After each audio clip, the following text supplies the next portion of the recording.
ये कहानी एक पिज्जा डिलीवरी बॉय के साथ हुई एक सच्ची घटना पर आधारित है।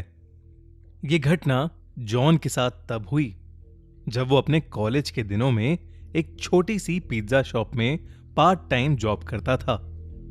एक रात करीब 1 बजे जब जॉन अपनी शिफ्ट खत्म करके घर के लिए निकलने ही वाला था, तब अचानक ही पिज्जा शॉप का फोन बजा। जॉन ने फोन उठाया तो कोई आदमी बहुत ही सहमी आवाज में ऑर्डर दे रहा था। पहले तो जॉन ने ऑर्डर लेने से मना करने का सोचा, क्योंकि पिज्जा शॉप का क्लोजिंग टाइम ऑलरेडी हो चुका था। मगर जब उस आदमी ने 4 लार्ज साइज पिज्जा ऑर्डर किए तो जॉन ने ऑर्डर ले लिया, क्योंकि अक्सर बड़े ऑर्डर पर एक अच्छी खासी टिप भी मिलती थी और जॉन को पैसों की जरूरत भी थी। जॉन जल्द से जल्द पिज्जा लेकर डिलीवरी करने निकल पड़ा।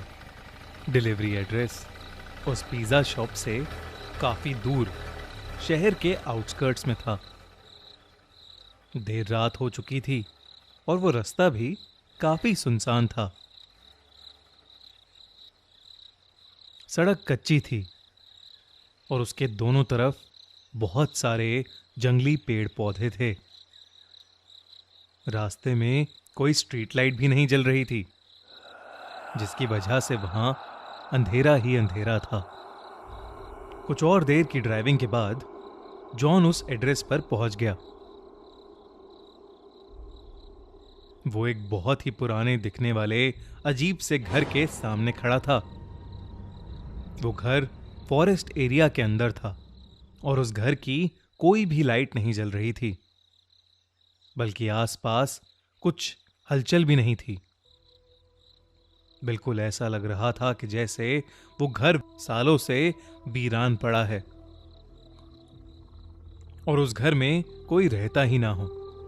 जॉन उस घर को देखकर थोड़ा घबरा रहा था, इसलिए उसने अपने मैनेजर को कॉल किया। वो अपने मैनेजर को वो सिचुएशन एक्सप्लेन करके वहां से वापस चले जाना चाहता था, लेकिन उसके मैनेजर ने फोन ही नहीं उठाया। जॉन अगर बिना मैनेजर को बताए वो चारों पिज्जा वापस ले जाता तो उसका मैनेजर उससे बहुत ज्यादा गुस्सा हो जाता और उसकी सैलरी भी काट लेता। इसलिए जब बार बार कॉल करने पर भी उसके मैनेजर ने फोन नहीं उठाया तो उसने एक बार उस घर के पास जाकर डिलीवरी ट्राई करने का मन बनाया। जॉन जैसे ही आगे बढ़ा, उस घर के अंदर की एक लाइट ऑन हो गई। जॉन को थोड़ा सा कॉन्फिडेंस आया कि शायद अंदर कोई है। उसने डोरबेल बजाई और जोर से कहा, पिज्जा डिलीवरी।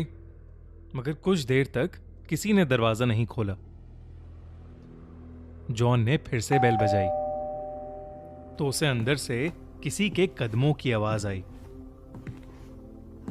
लेकिन फिर से किसी ने दरवाजा नहीं खोला। जॉन वापस जाने ही वाला था कि अचानक से वो दरवाजा अपने आप खुल गया। जॉन थोड़ा घबराया हुआ अंदर घुसा। हॉल में एक डिम सी लाइट जल रही थी और वहां कोई भी नहीं था। जॉन ने आवाज लगाई, हेलो, कोई है? प्लीज अपना पिज्जा ले लीजिए। तभी जॉन ने देखा कि हॉल में पड़े सोफे के नीचे एक काली बिल्ली निकलकर एक रूम की तरफ भागी। जैसे ही वो बिल्ली उस रूम में घुसी, उस रूम की लाइट्स और टीवी ऑन हो गया। साथ ही छोटे बच्चों की शैतानी करने की और हंसने की आवाज भी आने लगी। जॉन को लगा कि कोई शायद उसके साथ किसी किस्म का मजाक कर रहा है। वो गुस्से में उस रूम के अंदर गया।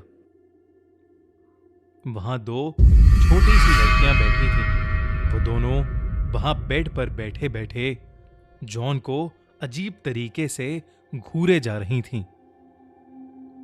जॉन उनसे कहने लगा कि वो कब से डोरबेल बजा रहा है और वो लोग हैं कि दरवाजा ही नहीं खोल रहे। जॉन उन पर गुस्सा कर रहा था, लेकिन वो दोनों फिर भी वहीं बैठी बिना कुछ बोले बस जॉन को घूरे जा रही थीं। जॉन ने फिर कहा, मैं पिज्जा देने आया हूं। तुम्हारे घर में कोई बड़ा है जिससे मैं पेमेंट ले सकूं? अचानक उन लड़कियों की आंखों का रंग सफेद पड़ गया और उनकी चुप्पी एक खतरनाक हंसी में बदल गई। उन दोनों ने उस कमरे के दरवाजे की तरफ इशारा किया जो जॉन के ठीक पीछे था। जॉन पीछे पलटा तो वो घबरा उठा। उसके हाथ से चारों पिज्जा के डब्बे नीचे गिर पड़े क्योंकि उसके ठीक सामने एक भयानक औरत का साया खड़ा था। ये सब देखकर जॉन डर के मारे कांपने लगा।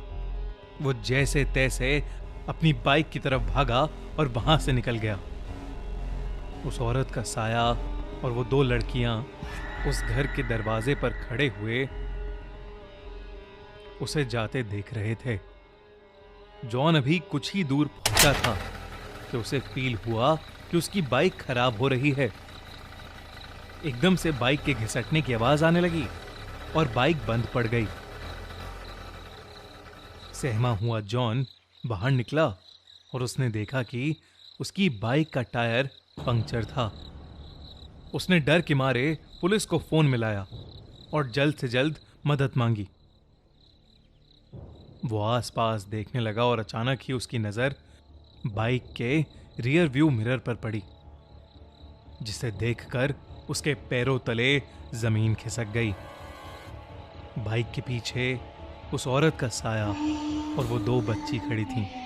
वो तीनों धीरे धीरे जॉन की तरफ ही आ रहे थे।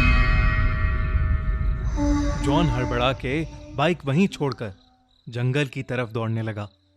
दौड़ते दौड़ते वो बहुत थक गया और एक बड़े से पेड़ के पीछे जाकर छुप गया। वो बस अपनी जान के लिए दुआएं मांगने लगा कि कुछ ही देर में उसे दूर से पुलिस सायरन की आवाज आई और उसने अपनी बची हुई हिम्मत लगाकर अपनी बाइक के पास वापस दौड़ना शुरू कर दिया। वो वापस अपनी बाइक तक पहुंचा तो उसने देखा कि पुलिस उसकी बाइक की इन्वेस्टिगेशन कर रही थी। उसने पुलिस को सब कुछ बताया और उन्हें उस घर तक ले गया। पुलिस ने उस घर के अंदर जाकर जांच पड़ताल की, लेकिन उन्हें एक जंगली बिल्ली के अलावा उस घर में कोई नहीं मिला।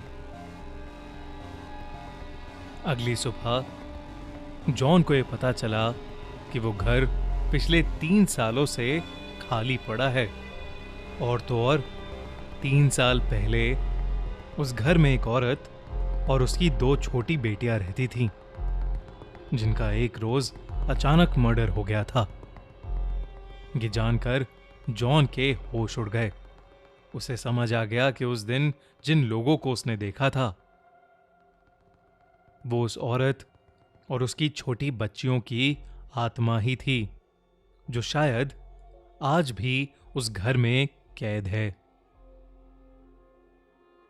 मगर उसे कभी यह समझ नहीं आया कि वो फोन आखिर किसने किया था। इस हादसे के बाद जॉन ने पिज्जा डिलीवरी की नौकरी छोड़ दी, लेकिन वो जब भी वो हादसा याद करता है तो बुरी तरह कांप उठता है।